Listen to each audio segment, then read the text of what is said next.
Tantor Audio, a division of Recorded Books, presents The Billionaire in Her Bed by Regina Kyle, narrated by Amy Mcfadden. Chapter 1. A homeless guy taking refuge from the cold at the far end of the bar with a shot of Fireball whiskey, two 20-somethings who looked like they'd accidentally wandered into a war zone, and Wayne, Flotsam and Jetsam's answer to Norm from Cheers. Yup, another hoppin' Tuesday night in Sunset Park West, Brooklyn. Not. That's it for you. Brooke Worthington snatched away Wayne's empty beer bottle before he could ask for another. Time to go home. Is your wife on the way, or should I get you an Uber?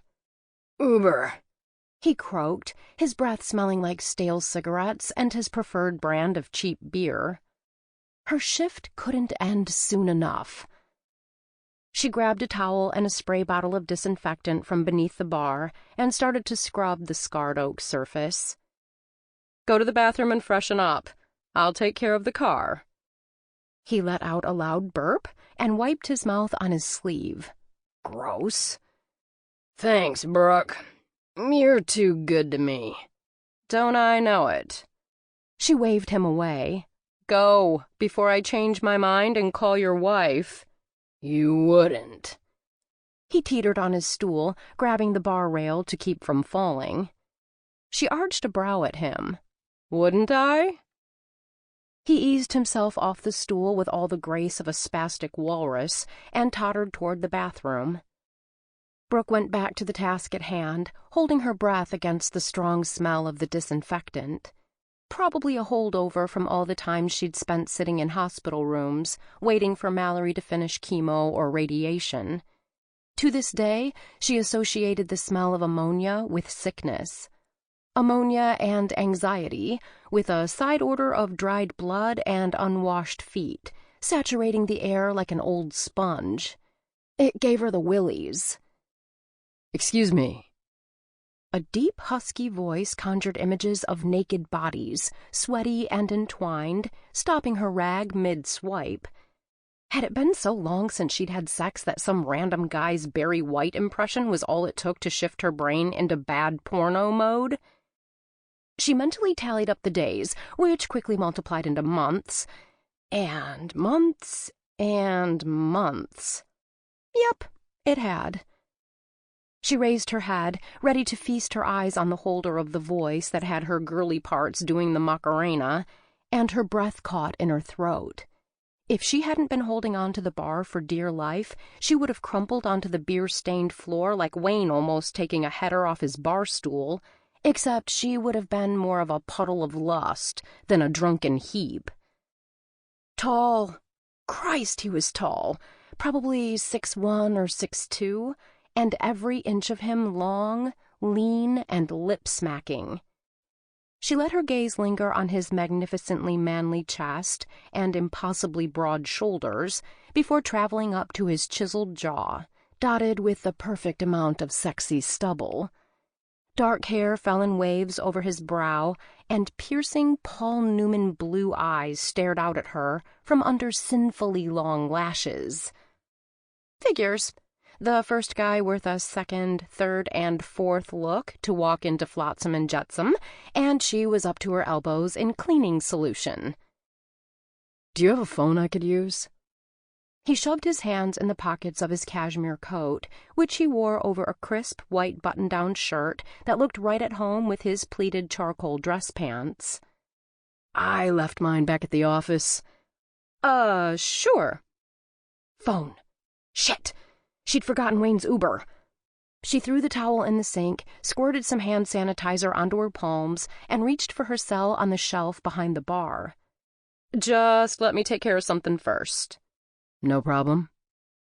Tall, dark, and scruffy, sat his oh-so-fine butt onto the stool a few feet down from the one Wayne had vacated.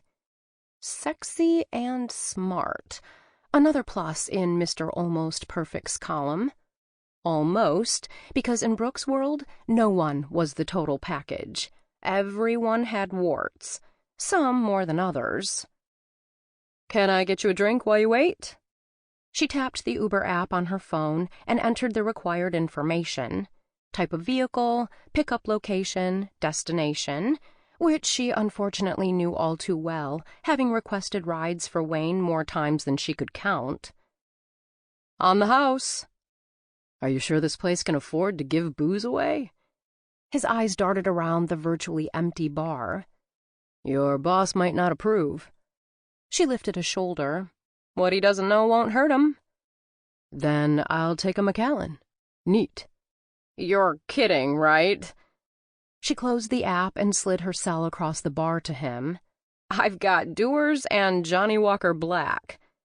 "Make it a Johnny Walker." He ran a hand through his thick, disheveled locks, pushing them off his face for a nanosecond before they flopped back over his forehead. "Is it always this dead in here?" "On Tuesdays in January? Yeah." She snagged a fresh towel, sprayed some disinfectant on it, and gave the bar top another wipe down. "Hopefully business will pick up once the new fairway opens down the street." "New fairway?" He picked up her phone and started to dial. "I didn't know they were setting up shop here." "They're breaking ground in the spring." She stowed the disinfectant under the bar and wiped her hands on the towel before chucking it into the sink with the first one. "What are you, some sort of supermarket groupie?" "Not exactly." He frowned at the phone. "No answer?" "Straight to voicemail." He slid it back to her. "Better than the alternative, I suppose." "What's the alternative?" She stuck her phone in her bra. He grimaced. "You don't want to know." "I can call you a cab, or get you an Uber." Like Wayne. Where was he, anyway? His car should be pulling up any minute. "How about that drink first?" He smiled, showing 2 rows of blindingly white, perfectly straight teeth that had no doubt made some orthodontist a fortune, and a set of dimples guaranteed to drive women crazy. "Coming right up." She plunked a rocks glass down on the bar in front of him and took the bottle of Johnny Walker from the shelf behind her. "You're not from around here, are you?" The expensive haircut, the crisply pressed pants, the whole Macallan thing. It all reeked of the island. This guy was a Manhattanite through and through. Besides, if he were from the neighborhood, she'd know. One advantage of tending bar: pretty much everyone over the legal drinking age stopped in at some point or another. "You could say that?" Mr. Manhattan propped his elbows on the bar and leaned in so she could smell his cologne, orange and cedar, with a hint of patchouli. No doubt, a city boy, probably worked on Wall Street or at some Park Avenue law firm. Normally she avoided his type like the Ebola virus, rich and entitled like her father, like every one of the boys in her snobby suburban high school. That's why she'd escaped to the cultural melting pot that was Sunset Park. So, why did this guy press all her sexual hot buttons? Was she that desperate to end her cold streak? Heck, even her baby sister was breaking out of her safety zone and dating one of the doctors at the clinic where she volunteered. Mommy and Daddy approved, of course. But at least she was getting some action. That was a hell of a lot more than Brooke could say. She measured 2 fingers of scotch into his glass. "So, what brings you to Brooklyn?" "Work." He didn't elaborate, just sipped his scotch. Even that was a turn-on, the way his Adam's apple bobbed in the smooth, strong column of his throat. "What about you? What's a nice girl like you doing in a place like this?" She bent over and rested her forearms on the bar, bringing her face inches from his. Her pathetic attempt at flirting, not exactly her strong suit, for once seemed to be paying off. Heat crackled between them, and she fought the urge to see if his jaw felt as deliciously rough under her fingertips as she imagined. "Who said I was nice?" "Hey, Brooke!" Leave it to Wayne to pick the most inopportune moment to reappear. A streamer of toilet paper trailed from his shoe. Talk about a mood killer. "My Uber here yet?" She extracted her phone from between her breasts and swiped the screen. "Looks like he's pulling up now. Silver Toyota Prius." "Thanks." He took his coat from the back of his bar stool and toddled toward the exit. "See you tomorrow, doll." "Not if I see you first," she quipped to his back as he vanished through the door. Her mystery man studied her over the top of his glass. "Friend of yours? Brooke?" Her name rolled off his tongue and over his full, kissable lips like sweet, syrupy music, an aphrodisiac that had her body humming like a tuning fork. "Regular, and thanks to him, you've got an unfair advantage over me." He tilted his head to one side. "How so?" She stuck her phone in the back pocket of her suede miniskirt. "You know my name, but I don't know yours." "Eli." Again, he didn't embellish, and she liked that. Short, simple, to the point. "Last call," she announced loudly for the sake of the 3 lost souls left in the place, not counting her and her new friend Eli. He tapped the rim of his glass. "Might as well hit me again before you throw me out."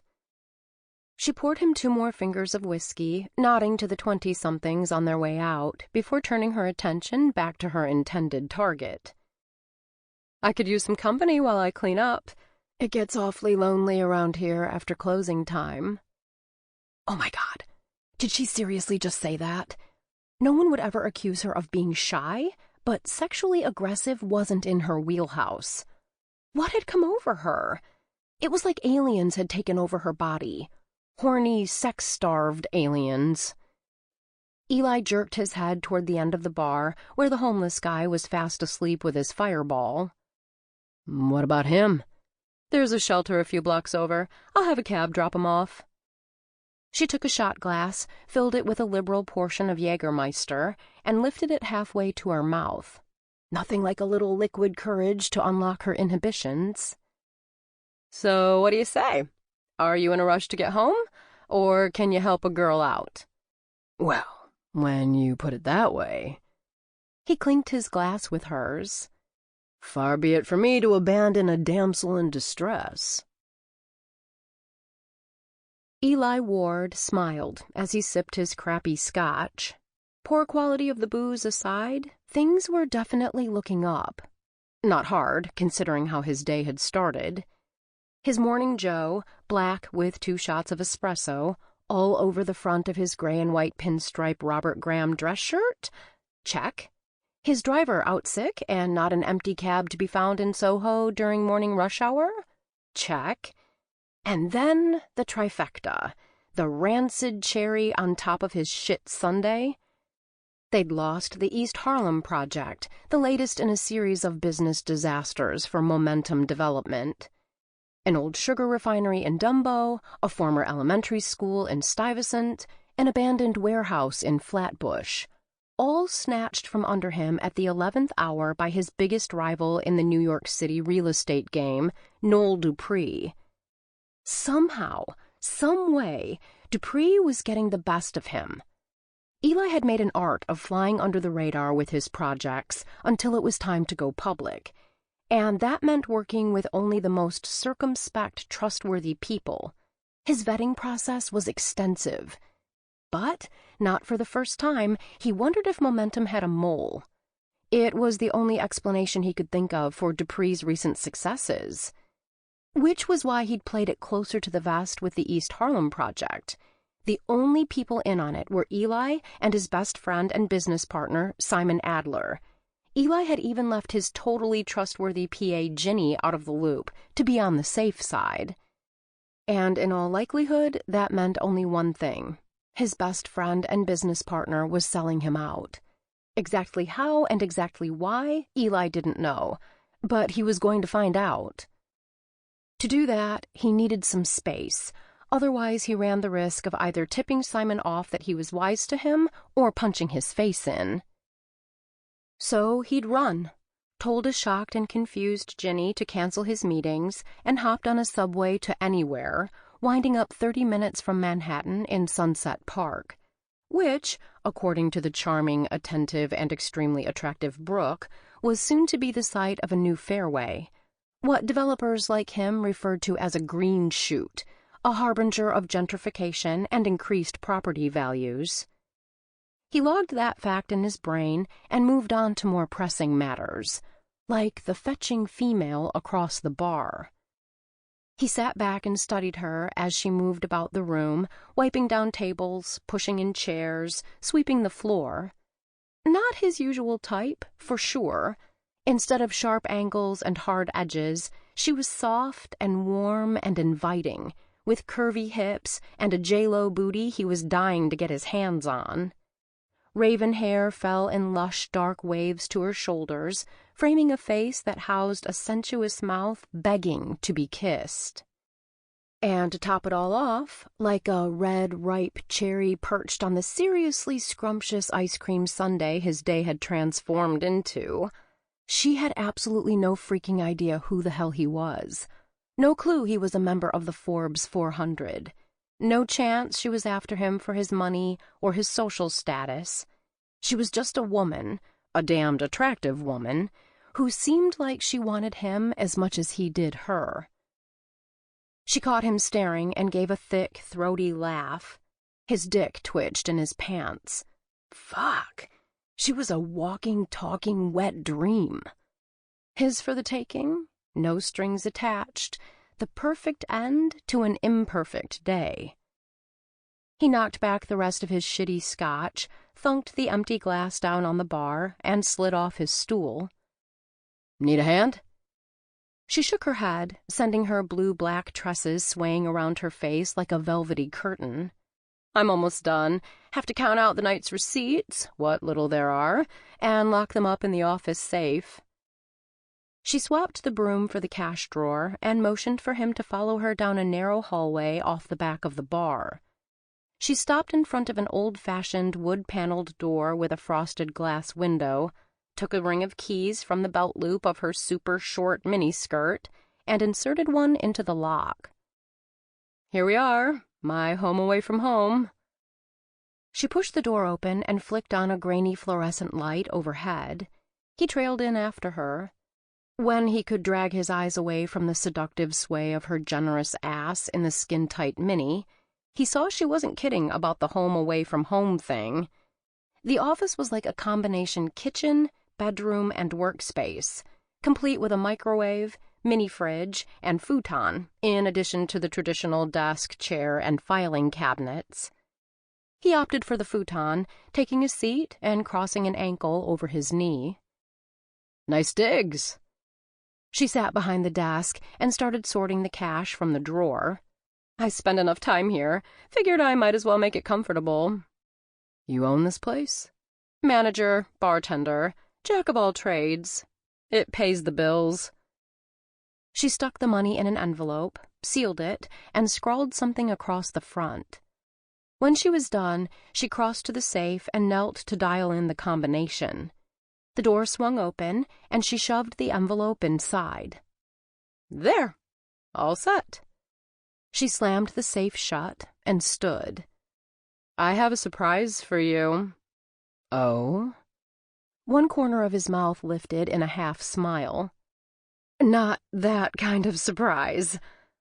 An adorable flush crept across her cheeks, and one finger toyed with the shiny silver infinity knot that hung between her breasts. His seductress was nervous. Somehow that only served to make her more appealing. She crossed back to the desk, opened the bottom drawer, and produced a bottle of dark amber liquid with an all-too-familiar label. "I thought you said you didn't carry Mcfadden." "We don't." 2 shot glasses joined the bottle on the desk. "This is my boss's private stash." "Won't he notice it's been raided?" "He won't miss a couple of shots." She poured 2 fingers in each glass, then added an extra splash for good measure. "Besides, he owes me. I've covered for him twice this week." She came around to the front of the desk and handed him a glass. He smelled, then sipped the top-shelf whiskey, taking in only enough to cover the surface of his tongue, then swirling it in his mouth before swallowing and sighing contentedly. Now that's how Scotch is supposed to go down. Smooth, no burn. You've got expensive taste. I know what I like. He repeated his sip, swirl, and swallow ritual. Is that so? She took a healthy gulp of Scotch and set her glass down on the desk behind her.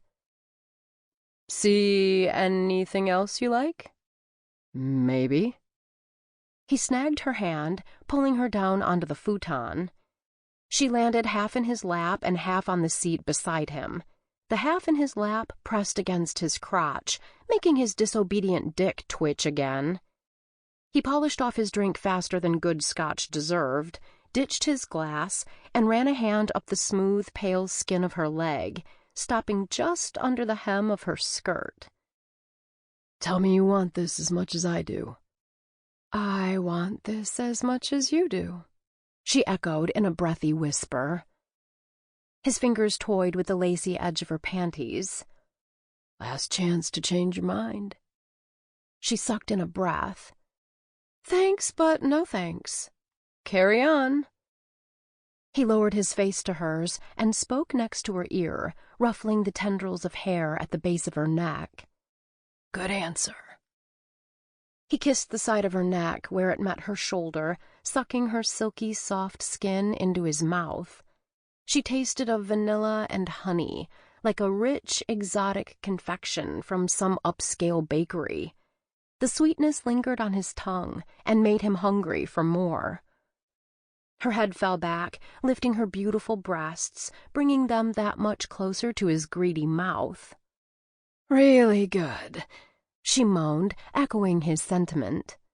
His lips found hers in a kiss that was equal parts desperation and desire. He wanted to devour her right there on the narrow futon in her cramped office. With a frustrated groan, Brooke straddled his lap, placing her hands on the sides of his face. She deepened the kiss, holding his head at the perfect angle for her to ravage him. He let her take control. Hell, he more than let it happen. He loved it. Loved that she was as wild for him as he was for her. Loved the way she ground against him, making him groan and beg her not to stop. When he couldn't stand it any longer, he flipped her onto her back. My turn. Bracing himself on one elbow, he used his free hand to hike her skirt up. He traced the strip of seafoam green silk and lace of her thong with his index finger to where it disappeared between the two luscious globes of her ass. Damn. What can I say? She arched into him, thrusting the sweetly curved mounds of her breasts into his chest. Her nipples strained against her shirt and poked at his pecs. I'm a sucker for naughty lingerie. So was he, when she was wearing it. Not that she'd be wearing it for long. Christ, she was as wet as he was hard. He sank a finger into her sweet depths to the knuckle, mimicking what he'd soon be doing with his cock. She moaned and clenched around him, her eyes fluttered closed, and her lips parted on a soft sigh. I spoke too soon. He added a second finger and pumped them in and out, spreading her wide. This isn't good. She tensed beneath him, and he lowered his mouth to hers, doing his best to kiss her doubts away. It's fan-fucking-tastic. Chapter 2. Who was this guy, and where had he been her whole life?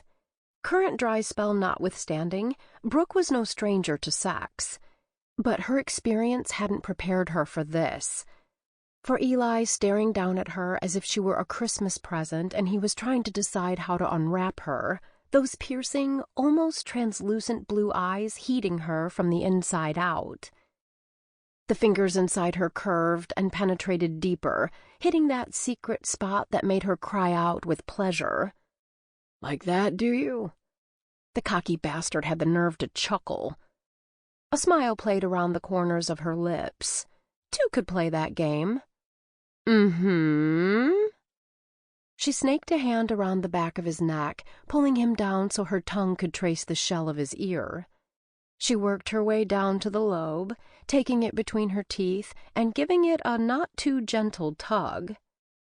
"How about you? Like that?" He moaned. Tease? "I'm the tease?" She ran her hands down his back, pulling his shirt from his waistband and slipping underneath to touch him. He had way too many clothes on. She'd have to do something about that. Soon. "You're the one making me crazy." His eyes, heavy-lidded and darkened with desire, met hers. "I'm afraid you'll have to wait a bit longer. Jerk."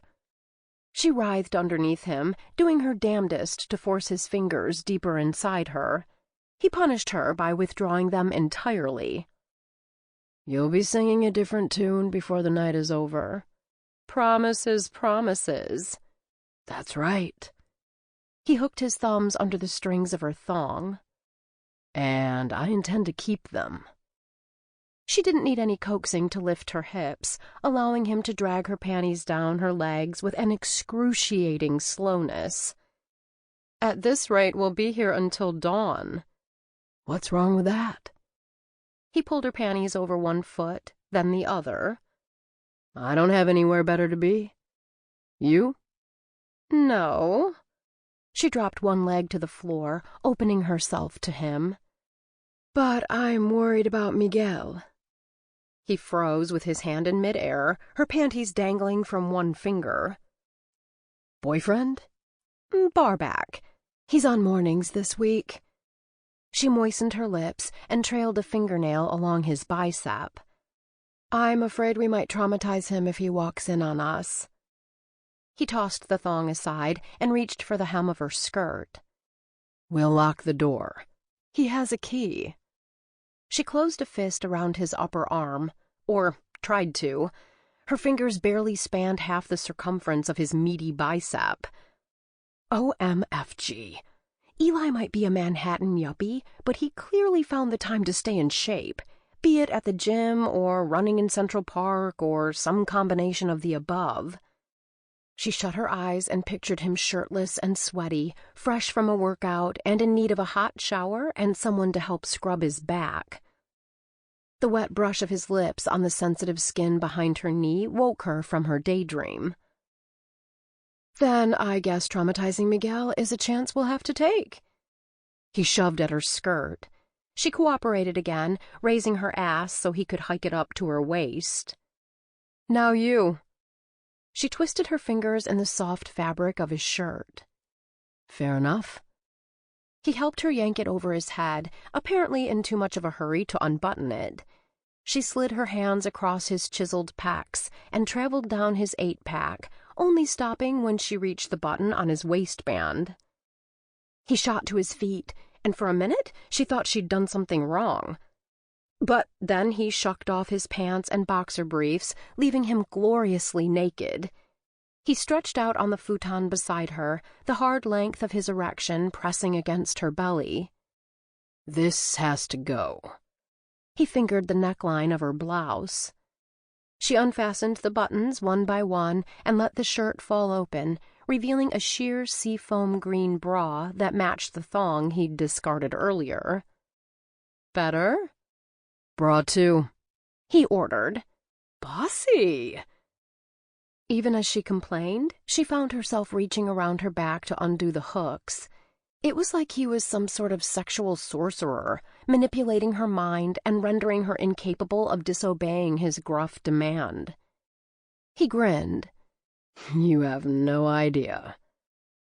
She let the straps drift down her arms, keeping the cups in place with her palms. "Are you going to stay like that all night?" he asked, running his knuckles over the lacy edge of one cup. She lowered her hands, letting her bra drop slowly. Without taking his eyes off hers, he picked it up and flung it over his shoulder. "What did you do that for?" "I don't want anything between us." "Oh." Something inside her melted, and she wondered again where this model of manhood had come from, and what she'd done to deserve him. He touched her like she was a hothouse flower, fragile and precious. Reaching down, she encircled him with her fingers. He was hot and hard. His free hand covered hers, moving her palm over the head, then down the shaft again. She wrapped one leg over... Sample complete. Ready to continue?